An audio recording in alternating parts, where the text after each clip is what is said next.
Hello friends, ఇవాళ మనం కృష్ణా జిల్లా జగ్గేపేట మండలం తిరుమలగిరి శ్రీ వెంకటేశ్వర స్వామి సన్నిధికి వచ్చామండి. ఈ టెంపుల్ జగ్గేపేట మండలంలో చిల్లకల్లు నుంచి 2-3 కిలోమీటర్స్ ఉంటుంది. అన్ని పురాతన గుళ్ళకు ఉన్నట్టే ఈ గుడికి కూడా చరిత్ర ఉంది. కృష్ణానది తీరాన భరద్వాజ ఆశ్రమం ఉండేది పూర్వము. ఆ ముని చేసిన తపస్సుకు శ్రీ మహావిష్ణువు మెచ్చి ఆయనకి వరం ఇచ్చారనమాట, ఏదైనా కోరుకోమని వరము. అప్పుడు భరద్వాజ మహర్షి భూలోకంలో అవతరించమని మహావిష్ణువుని కోరారట. అప్పుడు ఆయన కోరిక మేరకు శ్రీ మహావిష్ణువు భూలోకంలో ఈ తిరుమలగిరి కొండపైన స్వయంభూగా వెలిశారని చెప్తారు. అంటే ఇక్కడ శ్రీ మహావిష్ణువు వెంకటేశ్వర స్వామి పుట్ట రూపంలో భక్తులకు దర్శనమిస్తారు. పుట్టలోంచే అక్కడ లోపల టెంపుల్లో గర్భాలయంలో కూడా మనకి పుట్ట కనిపిస్తుందండి, దర్శనం చేసుకోవచ్చు. స్వామివారు కొండపైన ఉన్నారు. పదండి మనం కూడా కొండ ఎక్కుదాము.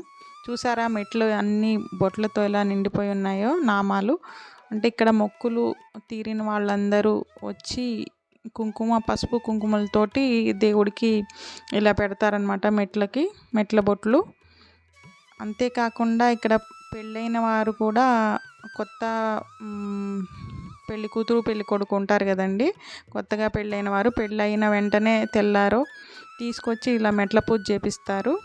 మా మ్యారేజ్ అప్పుడు కూడా ఇలా వచ్చాం మేము కూడా. మ్యారేజ్ 12కి అయిపోతే ఈవినింగ్ వచ్చి మెట్ల పూజ చేసి దేవుడి దర్శనం చేసుకొని వెళ్ళాము తిరుమలగిరి. ఇక్కడ ఈ కోదాడ, జగ్గేపేట, కృష్ణా డిస్టిక్లలో ఈ చుట్టుపక్కల ప్రాంతాల వాళ్ళు ఎవరు మ్యారేజ్ అయినా ఫస్ట్ తిరుమలగిరి వస్తారండి. తర్వాత పెనగంచిప్రోలు పోతారు, కొబ్బరికాయలు కొట్టి ఇంకా వెళ్ళిపోతారనమాట. దంపతులు ఎవరైనా ఫస్ట్ టెంపుల్కి, ఇక్కడ ఉన్న టెంపుల్స్ తిరుమలగిరి, పెనగంచిప్రోలు పక్క పక్కన ఉంటాయి కాబట్టి వీటికే ఎక్కువ తీసుకొస్తారు పెళ్ళైన వాళ్ళని. మమ్మల్ని కూడా ఇక్కడికే తీసుకొచ్చారు. మేము కూడా ఇలాగే బొట్లు పెట్టి పూజలు చేసాము. అప్పుడు చూడండి ఎన్ని ఉన్నాయో మెట్ల పూజలు. అంటే శ్రీవారు కూడా భక్తులు కోరిన కోరికలను నెరవేరుస్తూ వారి మొక్కులను చెల్లింపజేసుకుంటున్నారు.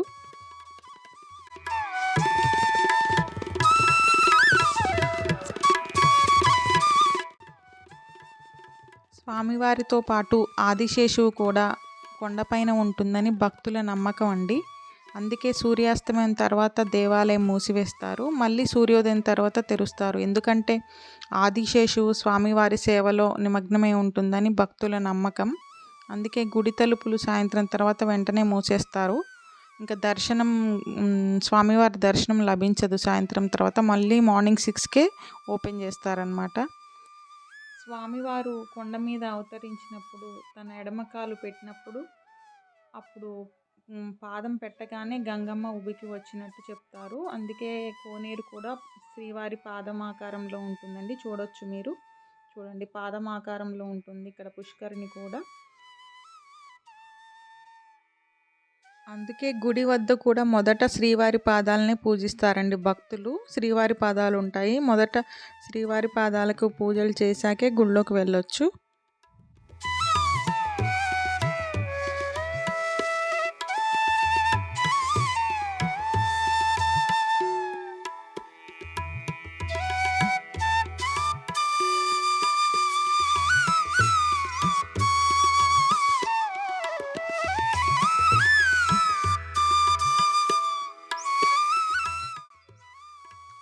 స్వామివారికి ఇక్కడ శనివారము విశేష పూజలు జరుగుతాయి. అలాగే దసరా, సంక్రాంతి, కృష్ణాష్టమి ఇలా ప్రతి పండగ, ఏకాదశి రోజుల్లో విశేషమైన పూజలు జరుగుతాయి.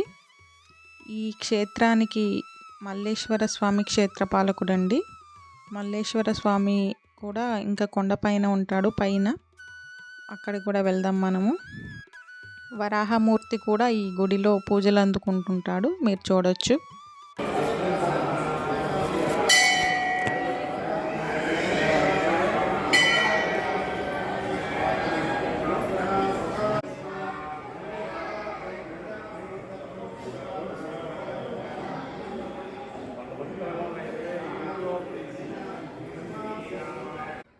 స్వామివారి సన్నిధిలో ఇక్కడ వివాహాలు బాగా జరుగుతాయండి. పెళ్ళిళ్ళు చేయడానికి కూడా ప్రత్యేకమైన హాల్స్ ఉంటాయి. అన్నదానానికి కానీ పెళ్ళిళ్ళు చేసుకోవడానికి కానీ గదులు కట్టించారు. పైన ఉన్నాయి, కింద ఉన్నాయి. ఎక్కువగా ఇక్కడ చుట్టుపక్కల ప్రాంతాల వాళ్ళు ఇక్కడ పూజలు చేయడానికి, వివాహాలు జరిపించుకోవడానికి వస్తుంటారు. మల్లేశ్వర స్వామి క్షేత్రపాలకుడు పక్కనే బిల్వ వృక్షం ఉంటుంది. సంతానం కోసం వచ్చిన వాళ్ళు ఈ బిల్వ వృక్షానికి పూజలు చేసి తమ మొక్కుల్ని చెల్లించుకుంటారు సంతానం అందిన తర్వాత.